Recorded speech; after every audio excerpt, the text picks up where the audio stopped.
नमामि बुद्धं गुणसागरन्तं Namami धम्मं सुगतेन देशितं Namami संघं मुनिराजसावकं।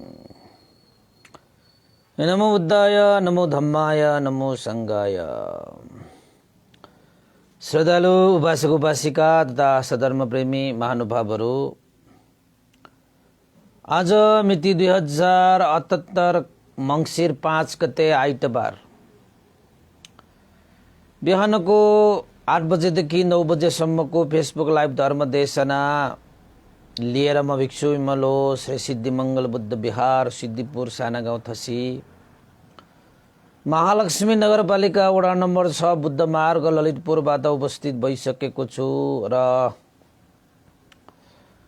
Facebook live धर्मदेशना सुन्नको निमित्त फेसबुकमा जोडिरहनु हुने सम्पूर्ण श्रद्धावन्त उपासक उपासिकाहरूमा मैत्रीपूर्ण न्यानो स्वागत टक्राउन चाहे। त उपासक उपासिका तथा सधर्म प्रेमी महानुभावहरू, आज देशनाको 608 भाग निरन्तर फेसबुक देशना गर्ने क्रममा साथ सहयोग गर्नुहुने सम्पूर्ण उपासक उपासिकाहरूलाई धेरै धेरै साधुवाद। हुन त अहिले धेरै नै व्यस्त भइसकेको छ उपासक उपासिकाहरू पनि कामकाजमा, हैन? तैपनि धर्मदेशना सुनिरहनु भएको जति पनि उपासक उपासिकाहरू छन्, तपाईहरु आफू पनि सुन्नुहोला र लाइक गर्नुहोला, कमेन्ट गर्नुहोला, शेयर गरिदिनु होला, ताकि लाइभमा हेर्न नपाए पनि अरू फुर्सदको समयमा भए पनि धर्मदेशनालाई सुनेर केही न केही ज्ञान गुणका कुराहरू, नैतिकका कुराहरू, हरेक विषयहरू सुन्न पाउने हुन्छन्। त आजको एउटा हाम्रो समाजमा घट्ने विविध घटनाहरूमा आधारित एउटा नैतिक शिक्षामा आधारित एउटा प्रेरक प्रसङ्ग, नाम मैले राखे अंशबन्धा। अंशबन्धा हाम्रो समाजको, यो परिवारको एउटा रीति नै भएको छ। एक आपसमा दाजुभाइहरू सँगै खेल्छन्, सँगै हुर्किन्छन्, अन्तमा विवाहबारी हुन्छन् र विवाहबारी भइसकेपछि आफ्नो परिवारहरू, हैन, समेटेर छुट्टै संसार निर्माण गर्छ। यानि कि ठुलो भएपछि छुट्टा छुट्टै बस्छन् आफ्नो परिवारहरूसँग र आफ्ना पुर्खाहरूको सम्पत्तिहरू छन् जति पनि, ती सम्पत्तिहरूलाई अंशको रूपमा ग्रहण गरेर दाजुभाइ बीचमा अंशबन्धा हुन्छन्। यो स्वाभाविक पनि हो, यो समाजमा चलिआएको पनि हो र भइरहन्छ पनि। तर अंशबन्धामा यो कार्यहरू सम्पादन गर्दाखेरि निष्पक्ष रूपमा, सही रूपमा र पारदर्शी तरिकाले अंशबन्धाहरू भइयो भने चाहिँ मित्रता, मैत्री, करुणा, सद्भाव, साथ सहयोगहरू सदा रहिरहन्छ। यही अंशको कारणले गर्दाखेरि कति दाजुभाइहरू बीचमा शत्रुता, वैरभाव, झै झगडा, मुद्दा मामिला भएको कुराहरू पनि यही कानहरूले हामीले सुन्दै आएका पनि छौँ। अब सुन्नुपर्ने पर्ने पनि हुन्छ होला। अब सही रूपमा भयो भने त एक आपसमा मैत्री, करुणा, सद्भावहरू बाँकी रहँदाखेरि त राम्रै हुन्छ, हैन? छोराछोरीहरू एकताको सूत्रमा बाँडिरह्यो भने बुवाआमाहरूको लागि पनि एक किसिमले सुख र शान्तिको श्वास फेर्न पाउँछ। अब छोराछोरीहरू तपाईँको चाहिँ एक आपसमा एकता छैन, मेलमिलाप छैन, मैत्री करुणा छैन, सद्भाव छैन, सहयोगको भावना छैन भने चाहिँ आमा बुवाहरूले आफ्नै काखमा हैन सँगै हुर्काएका आफ्ना छोराछोरीहरू पनि यसरी चाहिँ शत्रु भावमा, वैर भावमा हैन द्वेष भावमा रहेको देख्दाखेरि आमा बुवाहरूको मन त दुख्छ नै हैन। अब हाम्रो समाजमा त तपाईले कहिलेकाहीँ त्यसो पनि सुन्नु भएको होला, शत्रुको मुहार हेर्ने हो भने आफ्नो दाजुभाइको मुहार हेर भन्ने जस्ता उद्गारहरू, भन्ने जस्ता उखानहरू पनि यो समाजमा नभएको होइन। तर सबै त्यस्ता हुन्छन् भन्ने पनि हुँदैन। कति दाजुभाइहरू एक आपसमा मिलेर हैन छुट्टिएर बसे पनि, अंशहरू लिएर गए पनि एक आपसमा चाहिँ तपाईको चाहिँ दाजुभाइ बीचमा हुनुपर्ने जुन अगाध मैत्री करुणा छ त्यो चाहिँ छ पनि हैन। कुनैमा पनि छ, कुनैहरूमा चाहिँ त्यस्तो हुँदैन। त्यो आफ्नो ज्ञानको कमीले हैन, विद्याको कमीले भनौं या लोभ द्वेष मोहको कारणले भनौं, त्यस्तो घटनाहरू चाहिँ समाजमा कतिरहन्छ हैन। अब दाजुभाइहरू अंशबन्ध हुँदाखेरि एउटै ढोका पनि, अब एउटा घर छ, दाजुभाइ दुईजना छ, त्यो घरलाई चाहिँ अंशबन्ध गर्दाखेरि आधी गर्दाखेरि ढोकामा त दुईटा खापा हुन्छ नि, एउटा खापा दाजुलाई, अर्को खापा भाइलाई। च्यालको पनि त्यस्तै, च्यालमा पनि त तपाईको चाहिँ एउटा खापा दाइलाई, एउटा खापा भाइलाई। त्यस्तोसम्म पनि कुनै रहर होला, कुनै द्वेष होला, कुनै बाध्यता होला, त्यो आफ्नो ठाउँमा छ। कसैको बाध्यता होला, कसैको रहरै होला, यस्तै नै गर्ने हामी, अब तपाईकोलाई पनि त्यस्तै हो, कुनैको चाहिँ द्वेषै होला त्यस्तै गर्ने, उसले भनेर हुन्छ दिँदैन भन्ने जस्ता कुराहरू पनि हुन्छन्। मैले त कहिले त सुनेको, सुरुमा बालक कालमा त दाजुभाइहरू धेरै भयो भने बच्चाहरू धेरै रमाउँछ र किन त भन्दाखेरि बच्चा बेलामा त खेल्न पायो, रमाउन पायो हैन, हिँडडुल गर्न पायो। एउटा मैले 5 जना हैन, पाण्डव भन्छ के तिनीहरूको परिवारलाई, पाण्डव भाइहरू भन्छ, किन भन्दा 5 पाण्डव भन्छ नि त। 5 जना दाजुभाइहरू थियो हेर्नुस्। उनीहरूको मैले देखेको, उनीहरूको चाहिँ 5 जना दाजुभाइहरू जता गए पनि सँगै, जे गरेर पनि सँगै, खाँदा पनि सँगै, सुत्दाखेरि पनि सँगै, पढ्दाखेरि पनि सँगै, खेल्दाखेरि पनि सँगै, जता गए पनि कसैले केही गर्न नसक्ने के। अब दाजुभाइ 5 जना एकैसाथ आउँदाखेरि त कति मिलेको, कति राम्रो भएको यिनीहरूको त भन्ने जस्ता कुराहरू चाहिँ गाउँघरमा त्यस्तो सुनिन्थ्यो के। बच्चा बेला त रमाइलो भयो, अनि उनीहरू बिस्तारै ठुलो हुँदै गइसकेपछि त उनीहरूले के थाहा पाए त भन्दाखेरि यो 5 भाइ हुनु भनेको त हाम्रो पुर्खाको सम्पत्तिमा यिनीहरू चाहिँ अंश लिन आउने, मेरो भाग लिन आउने मान्छे पो रहेछ। जति दाजुभाइ बढी भयो त्यति नै अंश चाहिँ भाग लगाउनु पर्ने हुँदो रहेछ भन्ने कुरा तिनीहरूले थाहा पाए। अनि थाहा पाइसकेपछि त दाजु चाहिँले, सबभन्दा ठुलो दाजु चाहिँले पनि विचार गरे, यो भाइहरू त्यत्रो नभएको भए त यो सारा बुवाको अंश त मैले पाउने रहेछ त, यो भाइहरू पनि कतिजना भएको रहेछ बा, यी भाइहरू नभएको भए त म आज कति धनी हुन्थ्यो होला भन्ने जस्ता कुराहरू मनस्थितिमा राख्न थाले हैन। अरूले पनि के ठाने त भन्दाखेरि ल उनीहरू त दाजुहरू रहेछ, अब उनीहरूलाई त अंश दिनुपर्छ, अंश भाग लाउँदाखेरि त धेरै हुँदैन भन्ने जस्ता मनस्थिति राख्न थालेछ। यसरी अलिकति बढ्दै गएपछि बच्चा बेलामा त रमाइलो भयो, खेल्न पायो, हुर्किन पायो, दौड्न पायो हैन, साथीभाइ पाए जस्तो पायो। तर ठुलो हुँदै जाँदाखेरि अंशबन्धको कुरा उनीहरूलाई थाहा भइसकेपछि ओहो यो त भाग लाउनु पर्ने रहेछ भन्ने कुरा थाहा पाएपछि उनीहरूले एक आपसमा त्यो मनस्थिति नै खराब भएर गइसकेपछि पहिलाको जुन त्यो बाल्यकालको जुन मित्रता छ हैन, त्यो त सबै हराएर गयो। किन त भन्दाखेरि नराम्रा कुराहरूले चाहिँ तपाईले चाहिँ ओगट्न थाल्यो भने राम्रा कुराहरूले तपाईलाई चाहिँ साथ दिँदैन कि।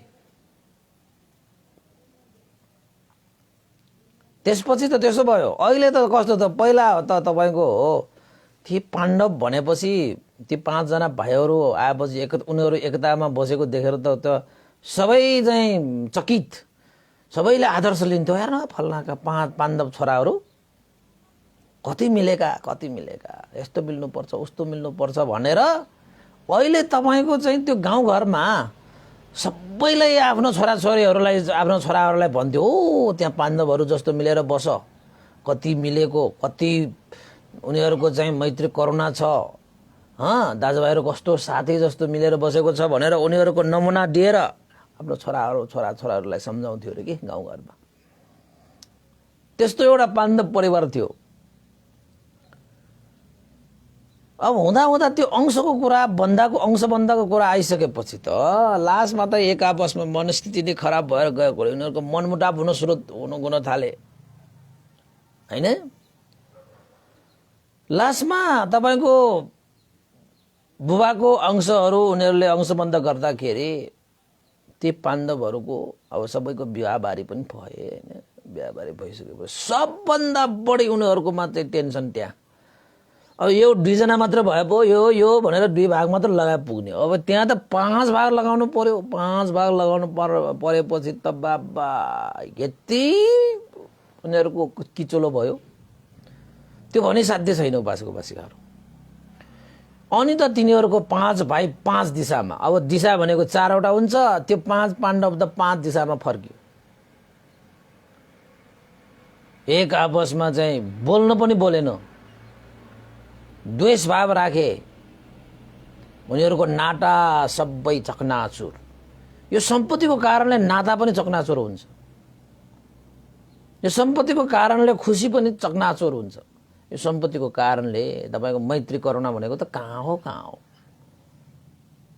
दाजुभाइ बीचमा 5 पाण्डव हैन, पाण्डव भाइहरूमा चाहिँ त्यस्तो भयो रे कि। त्यस्तो भएको मैले देखेको हो,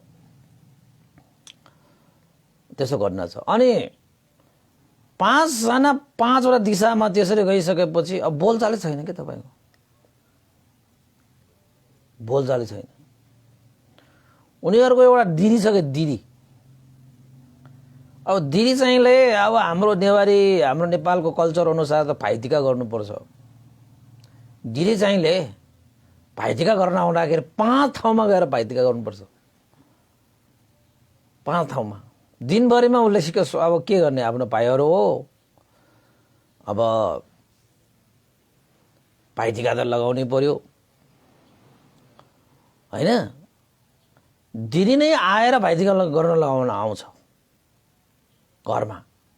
कतिवटा घरमा, 5 वटा घरमा ऊ दिनभरिमा 5 पल्ट जान्छ। कुनै भाइ कुनैसँग बस्न मन लाग्दैन, रुचाउँदैन, कुरै मिल्दैन।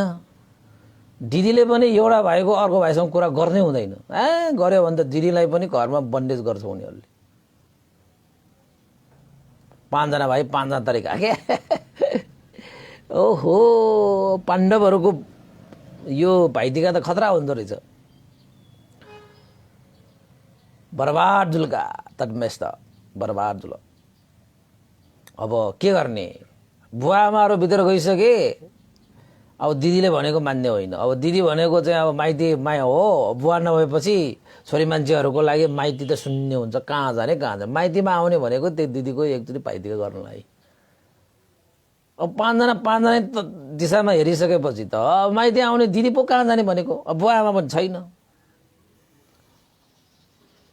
बितिसक्यो हो बुवाआमा पनि, बर्बाद। हाम्रो यस्तो समाज छ के, हामी चाहिँ बुवाआमाकै सम्पत्तिलाई मात्र ताकेर अंश मात्रै खानको निमित्तै जन्मेको जस्तो हुने गरी जन्मिन्छ क्या हामी। त्यसो त हुनुहुन्न हैन। यो हाम्रो समाजमा त्यो चलिआएको कुराहरू। अब समाजले के भन्न थाल्यो त भन्दाखेरि पहिला सानो भएको बेलामा उनीहरूको नमुना लिन्थ्यो। हेर फल्ना 5 पाण्डव भाइहरू जस्तो मिलेर बस, 5 पाण्डव भाइहरू जस्तो एकताको सूत्रमा बाँधेर बस, हेर नमुना आदर्श ल्याऊ भनेर चाहिँ गाउँघरमा चाहिँ उनीहरूको नमुना दिएर उनीहरूको चाहिँ आदर्श दिन्थ्यो। अहिले सबै परिवारहरूले त्यो गाउँघरमा के भन्न थाल्छ त आफ्नो छोराछोरीलाई, मिलेर बस है बाबु, त्यो 5 पाण्डवहरू जस्तो कहिले नहोस्। ती 5 पाण्डव छोराहरूले केसम्म गरे बाबा, केसम्म गरे। बाबाले दुःख गरेर कति 5 जनालाई कति हुर्काए।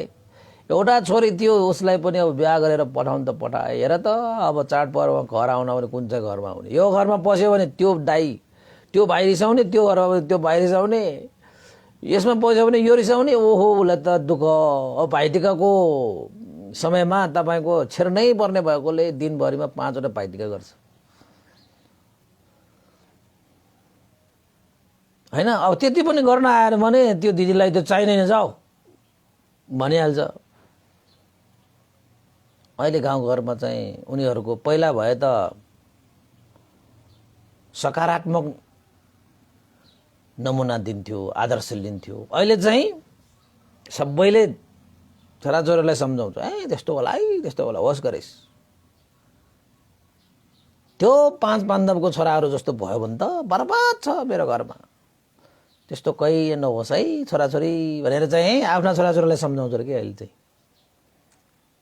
चाहिँ त्यस्तो सम्झाउँछ कि।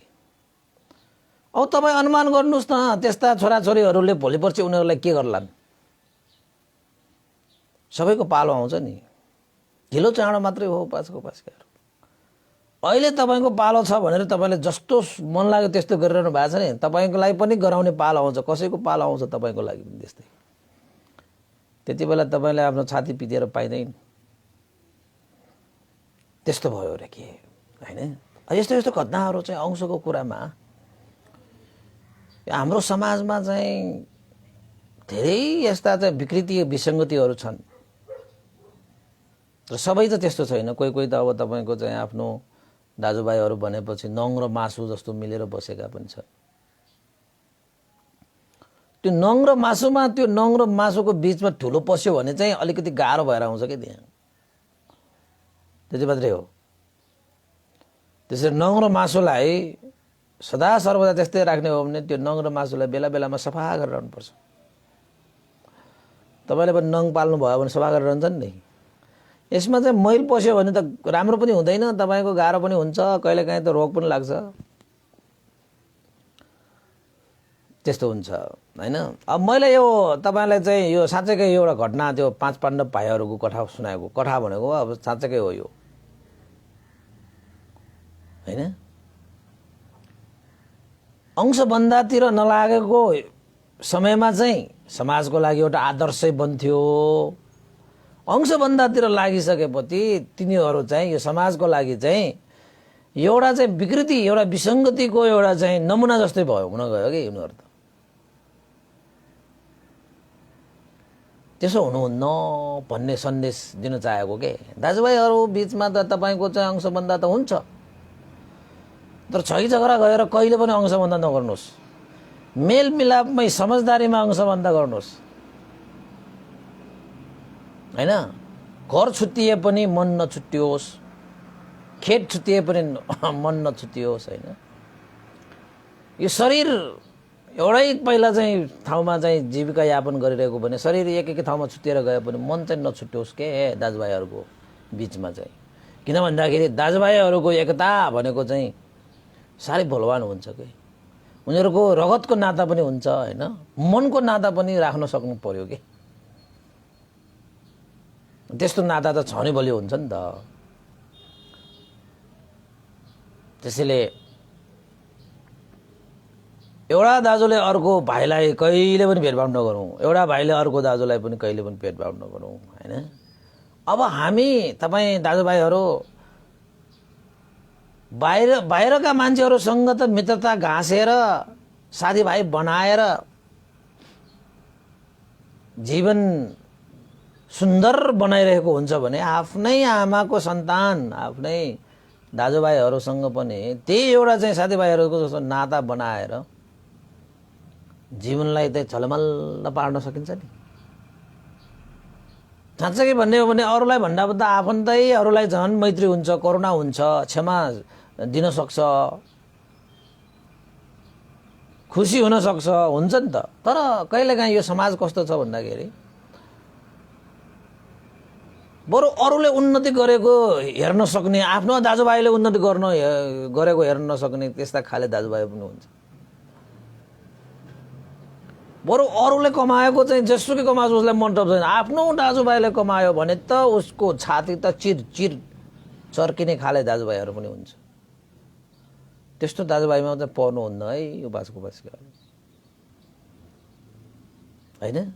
आफूलाई अरूले जिते पनि हुन्छ, जित्यो अरूले भन्ने जस्तो, तर आफ्नो दाजुभाइले चाहिँ आफूलाई जितेकोलाई सहँदैन कि। कोही दाजुभाइहरू त्यस्तो छ, झनै कस्तो त भन्दाखेरि आफ्नै दाजुभाइहरूप्रति त्यो द्वेष, त्यो प्रतिस्पर्धा होइन, त्यो क्रूरता छन् आफ्नै दाजुभाइहरूसँग राख्ने, त्यस्तो दाजुभाइहरू पनि पाउँछन् कि। तर त्यो अज्ञानता हो, त भगवान् बुद्धले त दाजुभाइहरू भनेको त नङ र मासु जस्तो मिलेर बस्नुपर्छ भन्छ। यो समाजको लागि यो त उदाहरण हुनुपर्छ। र बुवाहरूको लागि दाजुभाइहरू मिलेर बसेको हेर्न पाउनु बुवा आमाहरूको लागि पनि सुख शान्ति दिनु हो। त्यसैले छोराछोरीको कर्तव्य हुन्छ कि आफूहरू मेलमिलापमा बसेर समझदारीमा जीवनयापन गरेर आमा बुवाले देखाउनु पनि छोराछोरीको त्यो कर्तव्यमा पर्छ। त्यो आफूले जन्माएका छोराछोरीहरू आफू एक आपसमा झगडा मुद्दा मामिला द्वेष भाव रिस भावमा बाँचेको एउटा आमा बुवाले आफूले जन्माएका सन्तानहरू त्यसरी रिस भावमा होइन, अरू पराया जस्तो, परायासँग पनि त्यस्तो रिसाउँदैन। आफूसँग त्यसो रिसाएको देखेपछि आमा बुवाको मन त दुख्छ होला नि त होइन। तपाईँले त्यसो गरिरह्यो भने तपाईँलाई पनि तपाईँको छोराछोरीले त्यस्तै गर्छ। पाल त सबैको आउँछ, तपाईँको पनि पाल आउँछ, मेरो पनि पाल आउँछ, सबैको पाल आउँछ होइन। त्यस्तो हुन्छ बासको एउटा घटना छ। म तपाईँलाई एउटा कहानी सुनाउँछु, तपाईँले सुन्नुभएको होला। यो धेरै प्रचलनमा आएको अंशबन्धाको विषयमा एउटा कहानी छ।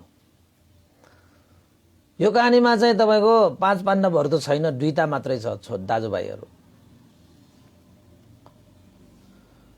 दाजुभाइ 2 जनामा अंशबन्ध भएछ आफ्नो बुवा आमाको देहान्तपछि। बुवा आमा विदेशसम्म चाहिँ सँगै बसिरहेको रहेछ 2 जना दाजुभाइ। कोही त्यस्तो पनि छ बुवा आमा जीवित भएसम्म अंशबन्धन नगर्ने, छुट्टै घरमा बसे पनि अंशबन्धन नगर्ने, बुवा आमा भएसम्म नगर्ने। बुवा आमा बितिसकेपछि देखा जाएगा भन्ने जस्ता छोराछोरीहरू पनि पाइन्छ होइन। किन त भन्दाखेरि बुवा आमा हुँदै गर्दाखेरि किन अंशबन्ध गरेर झगडा गर्ने, आमा बाबाले किन दुःख दिने, आमाको किन चित्त दुखाउने जस्ता मनस्थिति राखेर अंशबन्ध नगर्ने। कमाइ चाहिँ आफ्नै किसिमले कमाएर खायो बस्यो होइन, तर बुवा आमाको त्यो पुर्खाको सम्पत्तिलाई चाहिँ बाँडचुट नगर्ने कि त्यस्ता व्यक्तिहरू पनि पाइन्छ। अनि यहाँ पनि यो कथामा चाहिँ कस्तो, यो प्रसङ्ग नैतिक शिक्षामा आधारित यो प्रसङ्ग हो। बुवा आमाहरू भएसम्म चाहिँ उनीहरू पनि अंशबन्ध नगरिकन बसेको रहेछ। बुवा आमा बितिसकेपछि फेरि अंशबन्ध गर्न थाले। अब दाजुभाइ बीचमा दाजु चाहिँ एकदमै छत्तु स्याल जस्तो रहेछ होइन, भेडाको खोल ओढेर शिकार गर्ने स्याल के त्यस्तै रहेछ कि दाजु चाहिँ। भाइ चाहिँ साह्रै सोझो, आमाबालाई त डर त थियो, दाइ चाहिँ साह्रै चतुर, भाइ चाहिँ सोझो। यो दाइ चाहिँले मेरो कान्छो छोरालाई दाइ चाहिँले भाइ चाहिँलाई चाहिँ होइन राम्रो पार्ला कि नपार्ला भन्ने बुवा आमालाई दुःख थियो। तै पनि अब के गर्ने, भित्र गइसकेपछि त अब केही गर्न सक्ने भएन होइन। 2 जना दाजुभाइ बीचमा आमा बाबा पनि बितिसकेपछि अंशबन्धको कुरा आयो। ल अब बुवा आमा पनि बितेछ, अब भाइ अब अंशबन्ध गर्नु पर्यो भनेर भन्यो। अनि भाइजानले के भने त भन्दाखेरि अब दाइ अब आमा बुवा बितिसकेपछि मेरो आमा बुवा भने पनि दाइ भने पनि तपाईँ नै हो, तपाईँसँगै हुर्केँ खेलेँ बढेँ, अब तपाईँ जस्तो भन्नुहुन्छ त्यही त गर्छु म। अब घरमा होइन ठुलो बडा भनेको तपाईँ नै हो। अब बुवा नभएपछि त तपाईँ नै मेरो बुवा जस्तै त हो, अब तपाईँले जस्तो भन्नुहुन्छ त्यस्तै गर्छु भनेर चाहिँ त्यो भाइ चाहिँले सोझो मुखले भनिदिइहाले। अब यतापट्टि दाइ चाहिँ छत्तु छ फेरि ख्याल हैन उसले चाहिँ आफूलाई राम्रो राम्रो राम्रो राम्रो राम्रो राम्रो ठाउँमा सबै चिजहरू चाहिँ अंशबन्धाको रूपमा चाहिँ उसकै चाहना उसकै इच्छा उसकै स्वार्थमा दाजु चाहिँले चाहिँ अंशबन्धा गरे भाइ चाहिँ पनि अब सोझो दाइले जस्तो दियो त्यस्तै त्यसमा केही पनि त्यसमा चाहिँ गुनासाहरू असन्तुष्टहरू उहाँले त्यो भाइ चाहिँले प्रकटै गरेन के दाइ चाहिँले त यो भाइ चाहिँलाई म जसरी पनि अब त्यो फकाइहाल्छु जसरी पनि उसलाई म ठिक्क पारिहाल्छु भनेर भाइ न हो भनेर दाइ चाहिँले भाइ चाहिँलाई चाहिँ आफूलाई मन नपर्ने हैन अंश त दिनु पर्यो तर चाहिँ कस्तो त भन्दाखेरि आफूलाई हिरा हिरा लिएर भाइ चाहिँलाई चाहिँ अब तामा दिए जस्तो फलाम दिए जस्तो ढुङ्गा दिए जस्तो गरेर दिएछ भाइ चाहिँलाई के थाहा छ सोझो पर्यो ठिकै छ दाइ न हो बुवा जस्तो व्यक्ति दाइले जस्तो गर्यो त्यस्तै भनेर बसे त्यसपछि अंशबन्धा गर्दै गर्दै गर्दै गर्दै गर्दै आएपछि चाहिँ दुईटा चिज चाहिँ बाँकी रह्यो के अंशबन्धामा के एउटा बाँकी रह्यो त हो भन्दाखेरि यो त गाई एउटा यो कम्बल दुईटा चाहिँ अंशबन्धा गर्न बाँकी भयो अब अरू घरहरू खेतहरू अरू जस्तो अंशबन्धा गर्दै गर्दै आउँदाखेरि अरूमा जस्तो चलाखी यसमा पनि चलाखी गर्नु पर्यो भन्ने सोच आएछ त्यो दाजु चाहिँलाई अब गाईलाई चाहिँ अंशबन्धा गर्यो भने त दुई टुक्रा गर्नु पर्यो अब दुई टुक्रा गर्यो भने त गाई नै मर्छ अब गाईलाई मारेर त अंशबन्धा हुँदैन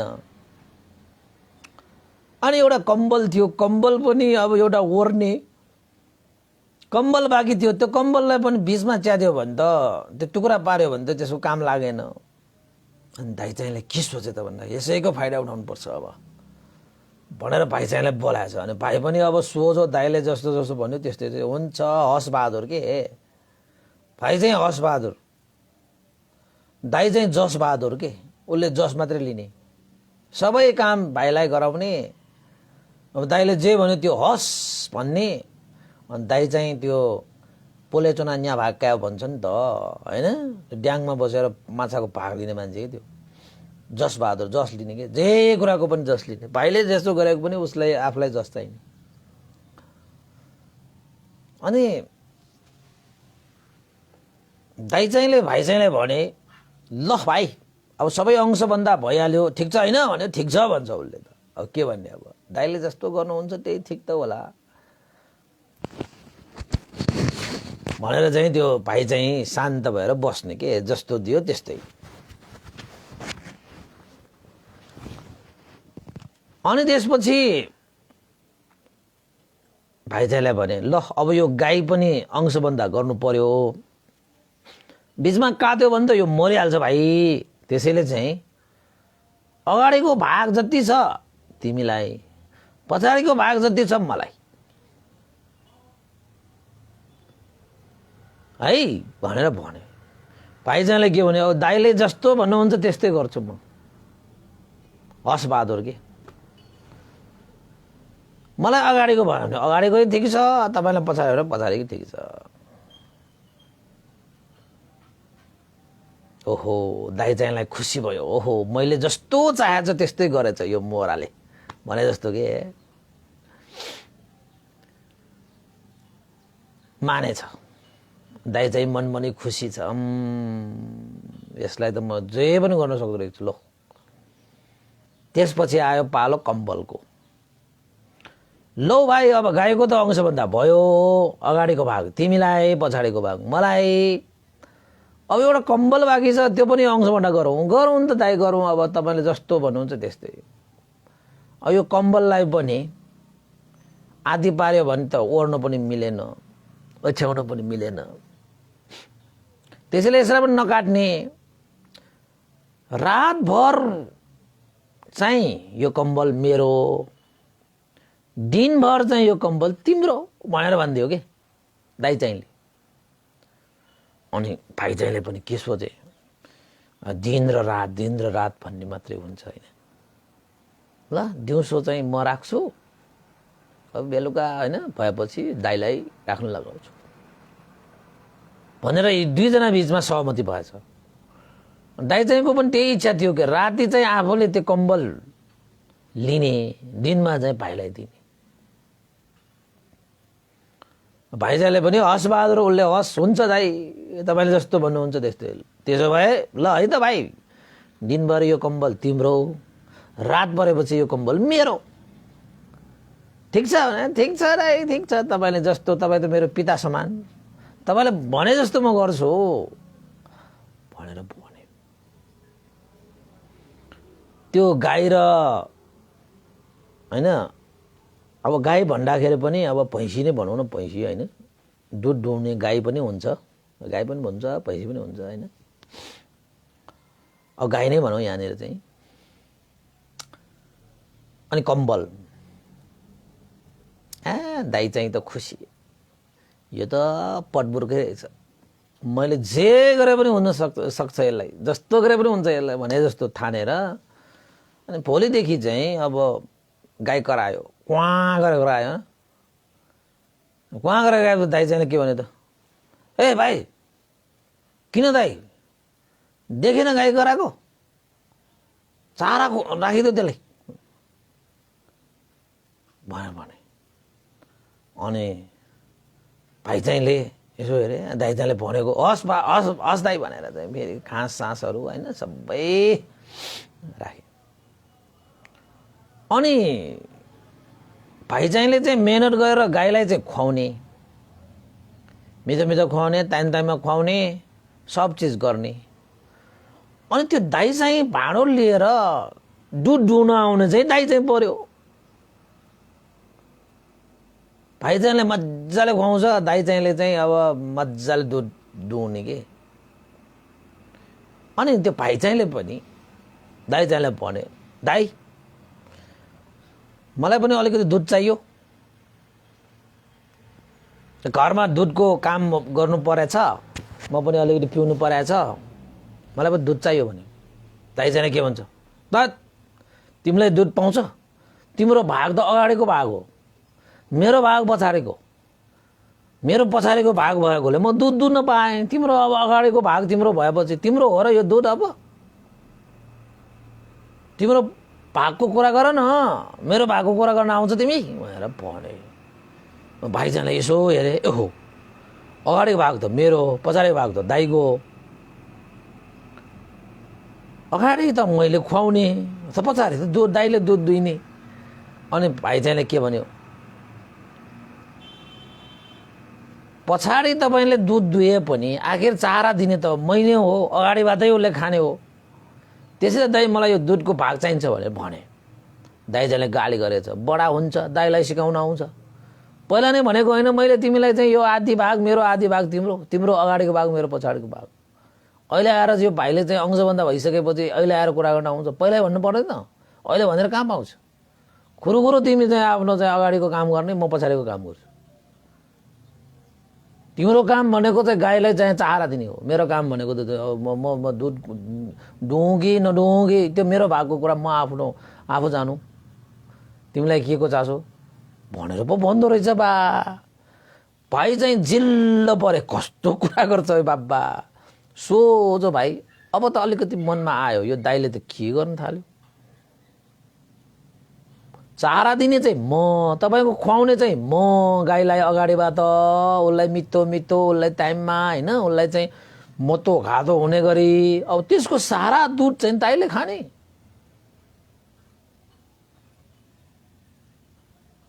अझ मलाई अलिकति दुध माग्न गएको त मलाई गाली गरेर ल्याउँछ, तिम्रो भागको लिएको हो र तिमीलाई दिनको लागि त भन्दो रहेछ। लो भाइ चाहिँ कस्तो, पहिला पहिला भए सानो बेलामा भाइ तिमीलाई यो तिमीलाई खाऊ, तिमीले लाऊ, तिमीले बस, यसो भनेर मलाई कति माया गरेर उ गरिरहेको। अहिले त हेर मैले चारा दिएर खुवाएर चाहिँ हुर्काएको त्यो गाईको चाहिँ दुध लिएको पनि अलिकति मलाई चाहियो भन्दाखेरि पनि तिमीलाई किन दिनु, तिम्रो भागको लिएको हो र भनेर मसँग ठुल्ठुसोले कुरा गर्छ बा। दाइ त कस्तो भयो भनेर चाहिँ भाइलाई चाहिँ विचार आएछ मनमा।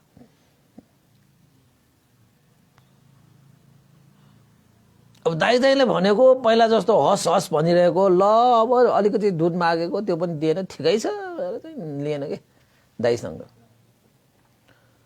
अब मनमा चाहिँ खट्कियो पहिला पहिला तपाईँको सानो बेलामा आफूले नखाइकन मलाई खुवाउने यो दाइ अहिले चाहिँ त्यत्रो दुध दुइएर पनि त्यत्रो दुःख गरेर पनि अलिकति दुध चाहियो भन्दाखेरि पनि नदिने भा के भएको मेरो दाइ पहिला त यस्तो थिएन भनेर भाइ चाहिँ अचम्म मानेर बसे।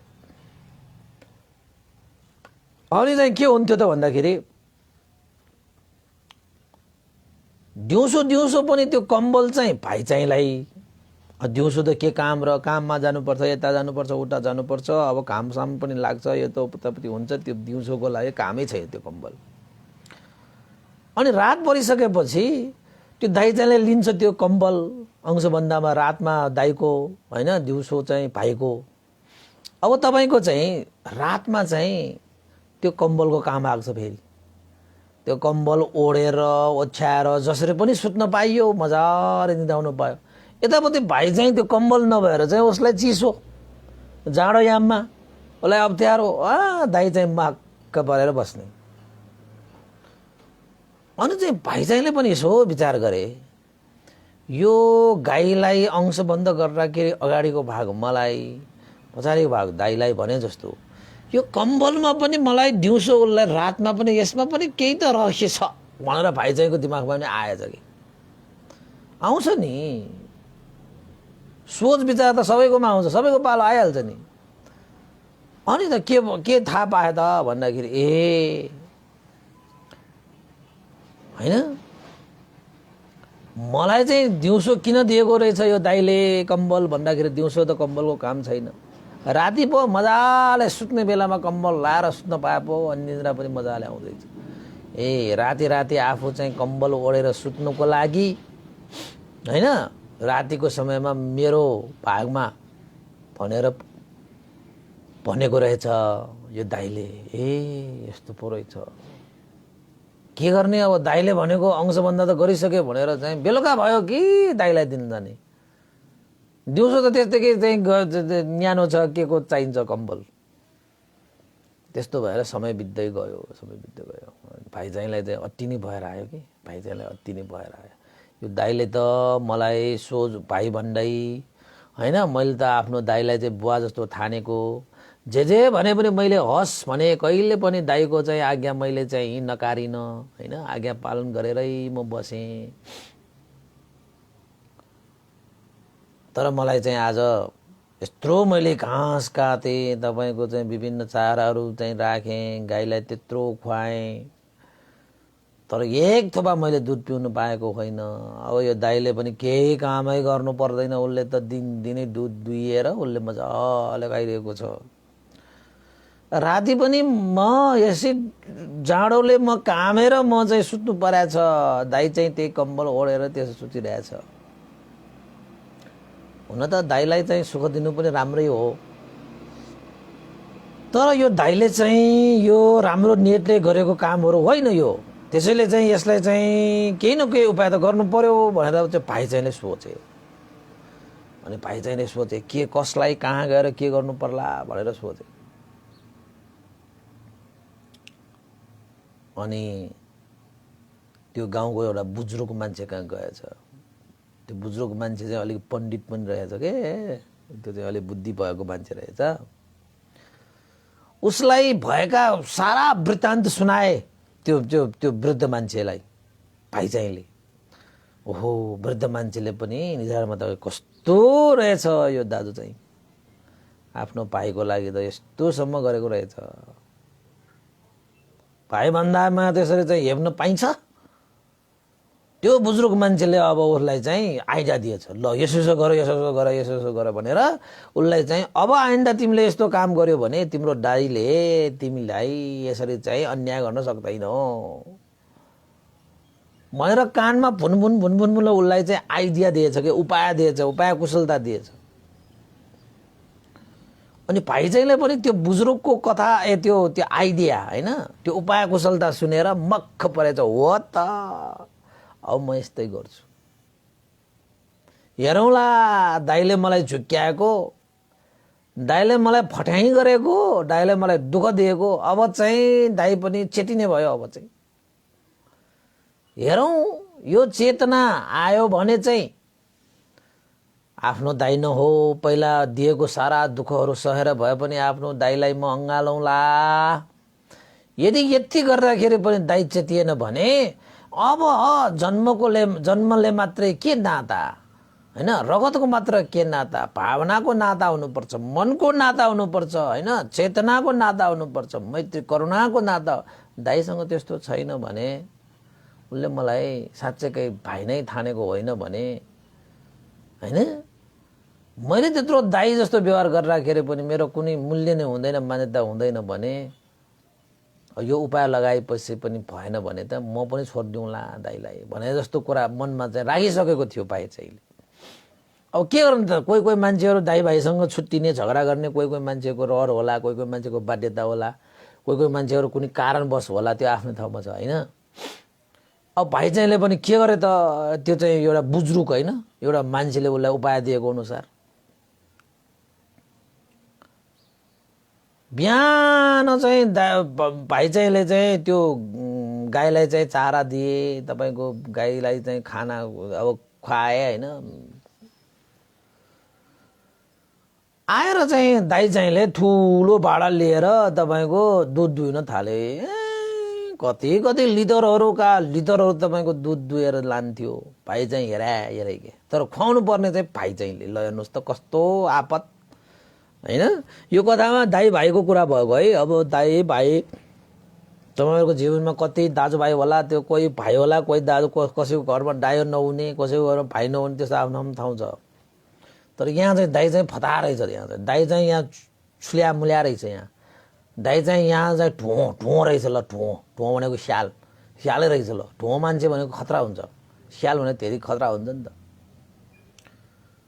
अनि दुध दुहुन थाले भाइ चाहिँले। अब चाहिँ दाइले चाहिँ दियो, अब माग्यो भने चाहिँ तिम्रो भएको लिएको हो र भन्छ। दाइले पहिला जस्तो बच्चा बेलामा त मैले दाइलाई यसो हेर्दाखेरि दाइले माया गरेर मलाई के दिन्थ्यो, मैले माग्नै पर्दैन थियो। अहिले त यो दाइले मैले माग्दाखेरि पनि तिम्रो भएको हो र भनेर मलाई तर्साए, मलाई चाहिँ हप्काए, मलाई ठुलो स्वरले बोल्न थाले।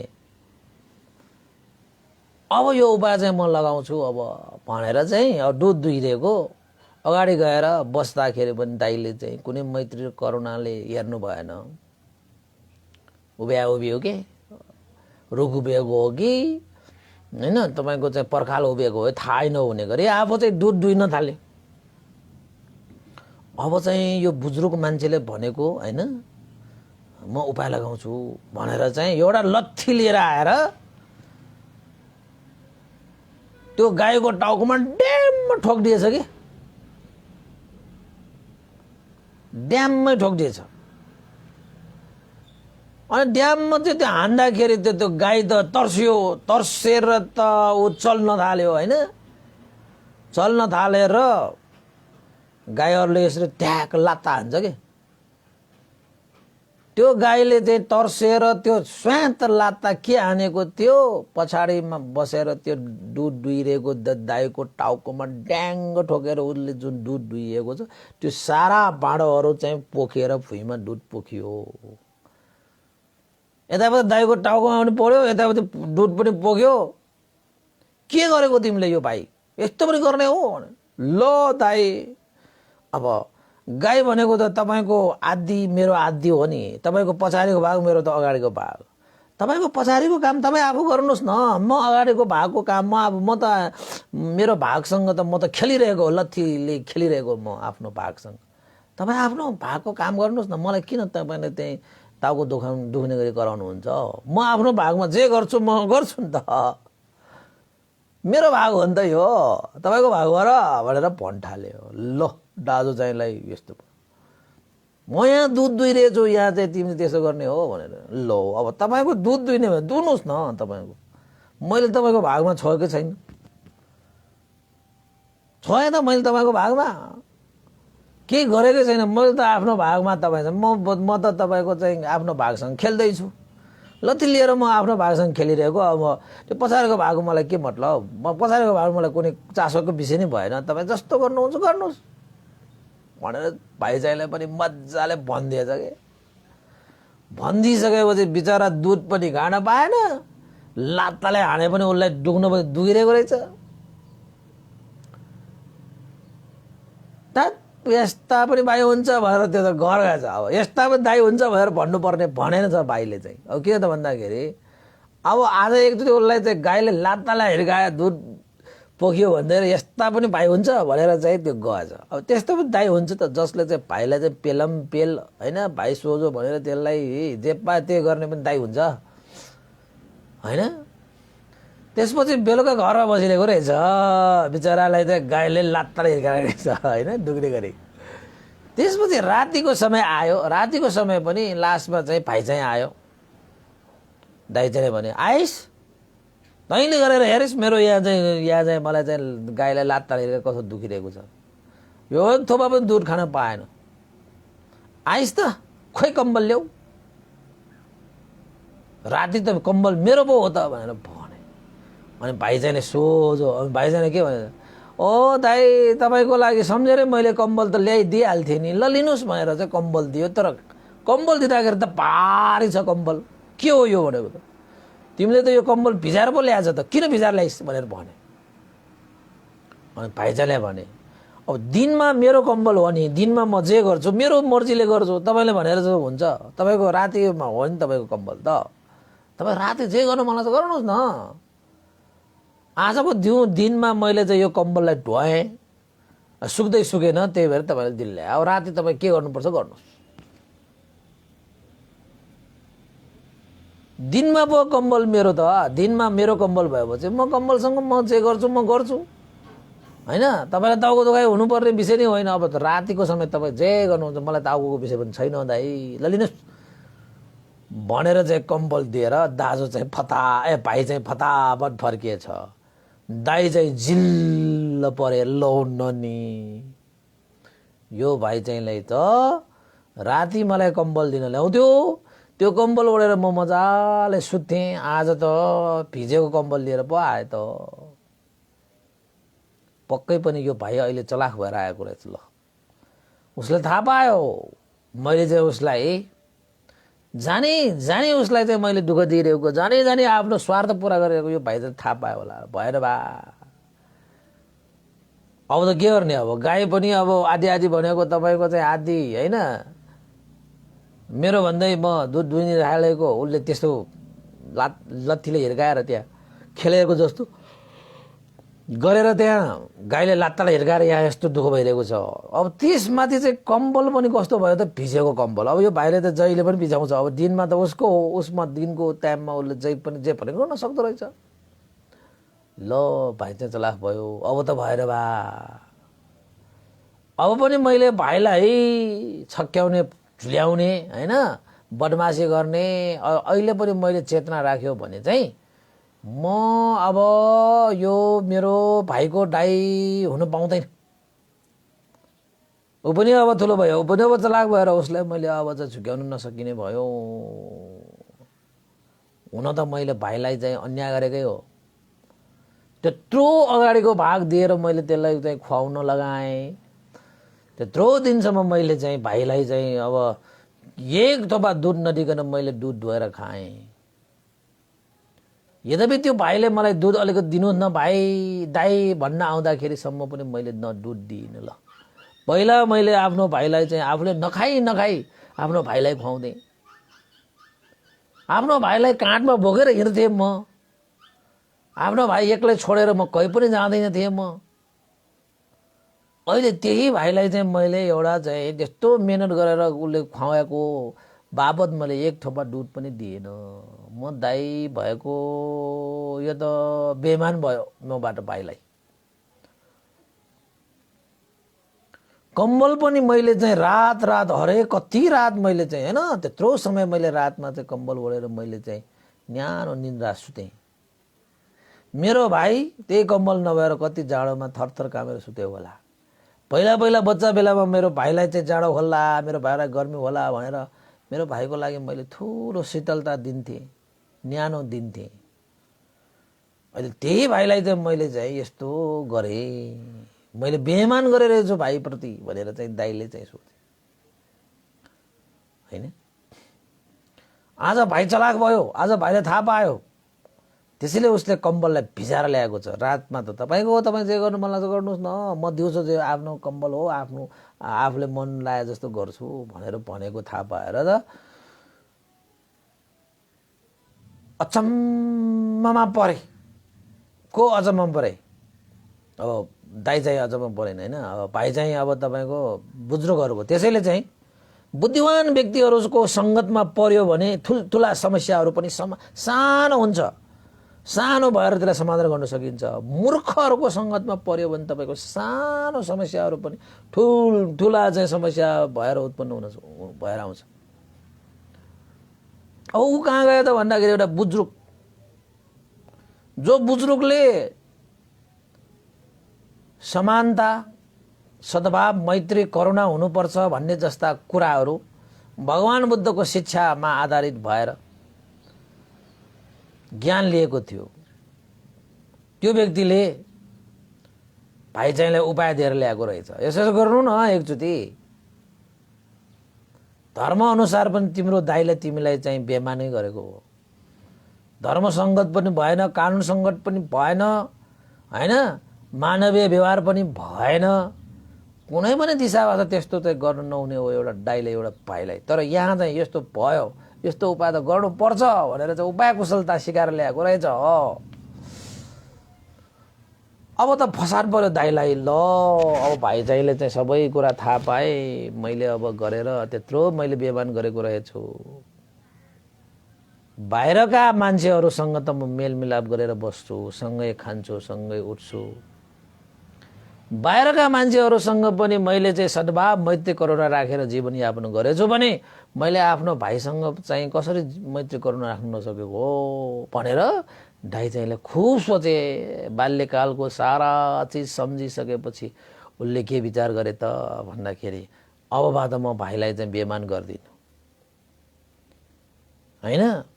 दाजुभाइ भनेको चाहिँ सबभन्दा नजिकको मित्र हो रे, तपाईँको चाहिँ मित्र, साथी बन्न सक्छ अरे। किन त भन्दाखेरि दाजुभाइ नै तपाईँको सच्चा साथी बनाउन सकियो भने त्यो जस्तो ठुलो काम अरू हुँदैन। किन त भन्दाखेरि अरू व्यक्तिहरू त तपाईँको चाहिँ आफ्नो सच्चा साथी बन्न सक्छ भने दाजुभाइ किन बन्न सक्दैन। अनि त्यो दाजु चाहिँले चाहिँ आफूले आफ्नो भाइप्रति गरिएको बेइमान सम्झेर उनलाई पश्चाताप भयो। हो रहेछ, मैले त्यत्रो वर्षसम्म मैले चाहिँ भाइलाई चाहिँ बेइमान गरेर आएँ।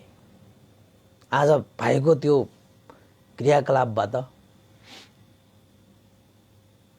मैले आँखा खोल्ने मौका पाएँ, आँखा खोल्ने मौका पाएँ भनेर त्यसपछि रातभर त्यो दाइ चाहिँले त्यो कम्बललाई त्यो निचोडेर कम्बल सुकाए, रातभर सुकाए र भोलि बिहानको समय जुन बेला भाइ चाहिँ गाईलाई चारा दिन आउँथ्यो, खुवाउन आउँथ्यो, आफू चाहिँ भाँडो लिएर दुध दुहुन जान्थ्यो, त्यति बेला त्यो दुध दुहुने सँगसँगै कम्बल पनि लिएर गएको रहेछ। अनि दिउँसो त भाइलाई त्यो कम्बल दिएर आउनु पर्ने थियो। अनि त्यो बिहान चाहिँ दाइ चाहिँले भाइ चाहिँलाई भनेछ, भाइ तिमीले धेरै दुःख गर्यौ अंशबन्धको विषयमा, बुवाआमा छैन, त्यसैले मै तिम्रो बुवाआमा जस्तो भएर पनि मैले आफ्नो न दाइको भूमिकाहरू निभाउन सकेँ न बुवाआमाको भूमिका निभाउन सकेँ। मैले आफ्नो स्वार्थ पालेर तिमीलाई धेरै बेइमान गरेको रहेछु, मैले अन्याय गरेको रहेछु। तिमीले आफूले घाँसहरू के होइन चाराहरू खुवाएर गाईलाई त्यत्रो पालन पोषण गर्छन्, तर सारा दुध मैले खाइरहेँ, पिइरहेँ। यद्यपि तिमीले अलिकति दुध माग्दाखेरि पनि मैले दिएन, कम्बल पनि रातभर मैले दिएँ, न्यानो उडेर मैले सुतेँ, दिउँसोमा तिमीलाई कामै छैन त्यति बेला कम्बलको, त्यति बेला तिम्रो हातमा मैले थमाइदिएँ।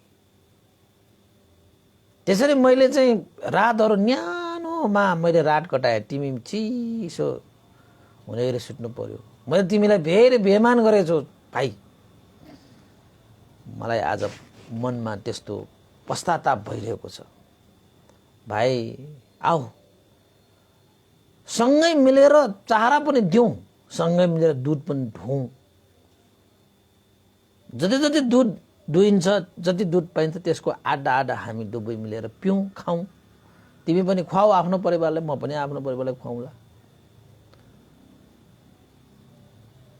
गाईलाई पाल्ने विषयमा चाहिँ दुईजना मिलेर सक्दो रूपमा काम कारबाहीहरू गरौँ भनेर त्यो दिनदेखि दाइ चाहिँले भाइ चाहिँलाई एक आपसमा चाहिँ गाईलाई पालन पोषण गर्नेमा चाहिँ तपाईको चाहिँ घाँसहरू खुवाउने, चाराहरू खुवाउने काम दुवै मिलेर गर्न थाले। गाईको अंशभन्दा भनेको पनि दुधको पो हुन्छ त। पालन पोषण गरिराखेर एकले गर्ने, दुध खाने अर्कोले भन्ने हुन्छ र? हुँदैन नि। पालन पोषण दुवैले हुनुपर्छ, तब दुध त आधी आधी खानुपर्ने हो नि त। त्यसपछि दाइ चाहिँले कम्बल दिएर भने, भाइ मैले रातभर यो कम्बल सुकाएँ, यो कम्बल ओढेर म सुत्न पनि पाइनँ। मैले थाहा पाएँ यो सब कुरा तिमीले कुनै न कुनै यस्तो चाहिँ ज्ञानी पुरुषहरू, सत्पुरुषहरू, बुद्धिमानहरूसँग यो उपाय लिएरै गरेको, तिम्रो बुद्धिले मात्र यो गरेको होइन। मेरो आँखा खोल्नको निमित्त त्यो सत्पुरुष को हो, म उसलाई नमन गर्न चाहन्छु। ल्याऊ भाइ यो कम्बल, तिमी एक दिन प्रयोग गर, पुरै म एक दिन प्रयोग गरौँला बरु, त्यसमा केही कुराको फरक परेन, हैन? सक्छौ भने आजदेखि मैले त्यत्रो लगाएँ, यो कम्बल तिमीले लगाऊ। अब यो कम्बल तिम्रो लागि नै मैले दिएँ भाइ। मैले तिम्रो लागि चाहिँ बाच्चा बेलामा मैले ठुल्ठुला जुत्ताहरू, मेरो जुत्ताहरू तिमी ठुलो हुँदै गएर मैले कति जुत्ता दिएँ, लुगा दिएँ, कति के दिएँ तिमीलाई। आज मैले एउटा कम्बल दिन नसकौँला र? भाइ चाहिँले भन्यो, होइन दाइ तपाईँ नै राख्नुहोस्। भयो, मलाई अलिकति दुध चाहिने हो, त्यो दुध तपाईँले दिनुहुन्छ, त्यति भए पुग्छ मलाई, यो कम्बल तपाईँ नै राख्नुहोस्। होइन भाइ, यो कम्बल तिमीले लियो भने मलाई क्षमा दिएको हुन्छ, कम्बल लिएन भने मैले ठान्छु कि तिमीले मलाई क्षमा दिएनौ, त्यसैले यो कम्बल लिनुपर्छ भाइ तिमीले भनेर आखिरमा त्यो दाइ चाहिँले भाइ चाहिँले कम्बल दिए। दाइ चाहिँले क्षमा जस्तो ठानेर भाइ चाहिँले त्यो कम्बल लिए। त्यो दाइ चाहिँले भने, मेरो भाइलाई यस्तो ज्ञान दिने, उपाय कौशल दिने त्यो बुजुर्गसँग म क्षमा पनि माग्न चाहन्छु। तिमीले त्यो बुजुर्गलाई त सबै कुरा भनेरै होला त्यो बुजुर्गले यस्तो उपाय गरेको, म त्यो बुजुर्गलाई पनि भेट्न म क्षमा माग्न चाहन्छु भनेर भाइ चाहिँले आउनुहोस् दाइ। एउटा बुद्धिमान व्यक्ति, बुजुर्ग व्यक्तिले मलाई यो कार्य सिकाउनु भएको, आउनुहोस् भनेर चाहिँ लगेर त्यो बुजुर्ग मान्छे कहाँ गएर, होइन? अब कतिले सन्त पनि भन्छ, कसैले भिक्षु पनि भन्छ, कसैले बुजुर्ग भन्छ, त्यो आफ्नो ठाउँमा छ। जो कोही भए पनि त्यहाँ गइसकेपछि त दाइ चाहिँले उसलाई क्षमा मागे। मैले भाइ चाहिँलाई यस्तो यस्तो बेमान गरेँ, तर तपाईँले चाहिँ भाइ चाहिँलाई कस्तो हो झगडै नहुने किसिमले, ज्ञान उत्पन्न हुने किसिमले तपाईँले चाहिँ उपाय कुशलता दिनुभयो, तपाईँको लागि धेरै साधुवाद छ भनेर भने। तपाईँले त यस्तो यस्तो सिक्नुभयो बाबु, भगवान बुद्धको शिक्षामा शान्त तरिकाले ज्ञान उत्पन्न हुने गरी हरेक समस्याको समाधान छ। त्यसैले भगवान बुद्धको शिक्षा मात्रै हामीले चाहिँ सिक्ने हो भने समस्या आएकोलाई पनि समाधान हुन्छ र अर्को समस्या नै कहिले जीवनमा नआउने किसिमले पनि जीवनयापन गर्न सकिन्छ। त्यसैले तपाईहरु दाजुभाइ हो, दाजुभाइ भनेको त नङ र मासु जस्तो मिलेर बस्नुपर्छ। यसरी एकले अर्कालाई बेमान गरेर एउटै गर्भबाट निस्केका दाजुभाइ पनि किन एक आपसमा चाहिँ युद्ध छेडिरहने, द्वेष छेडिरहने, मनमुटाव छेडिरहने, मुद्दा मामला छेडिरहने? आखिर भाइ लडे गवार लुटे भने जस्तो दाजुभाइहरू झगडा गर्छन् र अरूले त्यसको फाइदाहरू उठाउने मात्रै हो। त्यसैले भाषाहरू यो संसारमा चाहिँ यत्र तत्र चाहिँ हिँडिरहेको पाइन्छ। ती भाषाहरूले कुन चाहिँ दाजुभाइहरूको बिचमा चाहिँ झगडा छ त्यो हेरेर उनीहरूलाई चाहिँ फाटेर उनीहरूले फाइदा लिने गर्छ भनेर भन्न थाले है। यहाँ चाहिँ ब्याट्री पो सकिन थाल्यो त बासेको बासिकाहरू के गर्ने अब। ब्याट्री सकिन थाल्यो एकछिन है बासेको।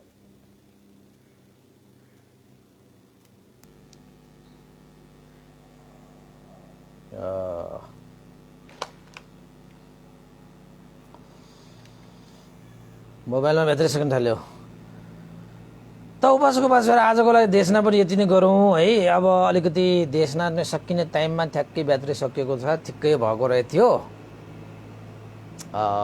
ब्याट्री चाहिँ कम भएको रहेछ आज चाहिँ। त उपासको उपासिकाहरू दाजुभाइ बिचमा दिदीबहिनी बिचहरूमा एकता हुनु असाध्यै राम्रो, जसको कारणले गर्दाखेरि आमाबाहरूको मन पनि खुसी हुन्छ। तपाईँहरूको एक आपसमा अरूप्रति त तपाईँको सहयोग र सद्भाव गर्नुपर्छ भने आफ्नो रगतको नाता भएको व्यक्तिहरूलाई सहयोग र सद्भाव गर्नु नपर्ला भन्ने चाहिँ हुँदैन नि। त सबभन्दा संसारमा ठुलो नाता भनेको त यो मनकै नाता हो, यो धर्मकै नाता हो, यो होइन हृदयकै नाता हो होइन। त्यो त अब ठुलै हुन्छ होइन। तैपनि हामीले चाहिँ आफ्नो दाजुभाइहरूसँग एक आपसमा एकताको सूत्रमा बाँडेर जीवनयापन गर्न भयो भने चाहिँ पश्चातापको अग्निमा जल्नु पर्ने पनि हुँदैन। यदि तपाईँलाई आफ्नो दाजुभाइहरूको बिचमा त्यस्तो मनमुटाव गरेर बेमान गरेर होइन त्यसरी गर्न थाल्यो भने तपाईँ कहिले पनि सुखसँग सुत्नु पनि हुन खानु पनि एक न एकचोटि तपाईँको त्यसको परिणामको फल तपाईँले भोग्नु पर्ने नै हुन्छ। त्यसमा दुःख छँदै छैन। त्यसैले आज तपाईँलाई कसैलाई दुःख दिएर तपाईँ हाँस्नुहुन्छ भने पछि तपाईँले त्यो अरूलाई दुःख दिएर तपाईँ चाहिँ हाँस्नु भएको बदलामा तपाईँ थोरो रुनुपर्ने समय पनि पक्कै आउँछ। यो त प्रकृतिको नियमै हो। यसमा त यो यो यो यो कहिले त कसको पालो कहिले कसको पालो भने जस्तो मात्रै हो। त्यसैले अरूलाई दुःख दिएर होइन सुखी हुने मान्छे आज त्यो सुखी भयो भनेर ऊ हाँस्लान् होइन। अरूलाई दुःख दिने मान्छे कहिले पनि सुखी हुन सक्दैन। आज बरु दुःख भएको मान्छे भोलि सुख हुन सक्ला, तर अरूलाई दुःख दिएर अब सुख हुन खोज्ने मान्छे कहिले पनि सुखी हुन सक्दैन कि बाजेको बाजेको होइन। त्यसैले आजको यो प्रेरक प्रसङ्ग भनौँ है, नैतिक शिक्षामा आधारित एउटा प्रसङ्ग तपाईँलाई मैले सुनाइहालेँ। यो सन्देशमूलक प्रेरक प्रसङ्ग तपाईँले के थाहा पाए, के जाने, कमेन्ट गर्नुहोला, सेयर गर्नुहोला, लाइक गर्नुहोला है त। आजको लागि तिनै उपासकहरू ठ्याक्कै 109 पनि भइसक्यो। तपाईँहरूको पनि कामकाजहरू होलान् होइन, भन्दैको पनि अलिकति कामकाजहरू छन् होइन। ल त आजको लागि बिदा हुनु। यो पुण्यको अनुभवले श्रद्धेय गुरुवर ज्ञानपुरिङ वास्तविक पन्थी लगायत स्यादो उपनिषद बेहोस लागेका सम्पूर्ण देवता मनुष्य सत्व प्राणीहरू तपाईँ हामी सबैका विदेश जानुभएका ज्ञाति बन्धुहरूको लागि पनि यो पुण्य प्राप्त भए उहाँहरूको पनि जीवन सुखमय शान्तमय होस् भनेर आशिका व्यक्त गर्न चाहे। र आजको एउटा के थियो जस्तो छ, मैले चाहिँ यहाँ लेख्नै पाएन।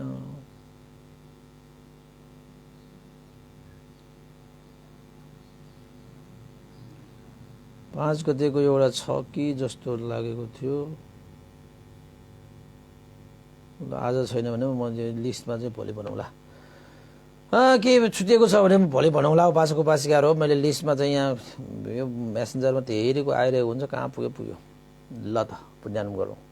इदं नो ज्ञातिनं होतु सुखिता वन्तु ज्ञातयो इदं नो ज्ञातिनं होतु सुखिता वन्तु ज्ञातयो इदं नो ज्ञातिनं होतु सुखिता वन्तु ज्ञातयो एतावता साम्ये सम्पदं पुण्य सम्पदं सब्बे देवानुमोदन्तु सम्प सम्पत्ति सिद्धिया एतावता छम्मेहि सम्पतं पुण्यसम्पदं सब्बे सत्तानुमोदन्तु सम्ब सम्पत्तिसिद्धिया एतावता छम्मेहि सम्पतं पुण्यसम्पदं सब्बे भूतानुमोदन्तु सम्ब सम्पत्तिसिद्धिया।